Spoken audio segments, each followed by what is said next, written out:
May opinion po ba kayo tungkol sa mga numero? Sabi nga po nila, it's a political exercise that requires numbers. And sa ngayon po, mas marami po ang kakampi ng administrasyon.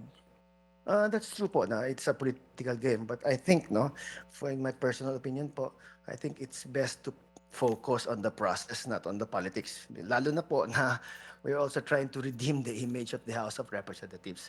So as much as possible, we would try to set politics aside and maybe decide based on the law and our conscience. Based on the evidence also, tama po. Yes, Okay, madam.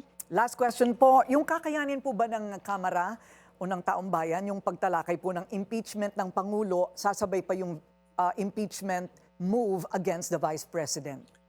Well, hindi po, we cannot deny that it's gonna be disruptive in a sense kasi these are the two highest officers of the land, no? But it is a process that is enshrined in our Constitution and we just have to go through it po.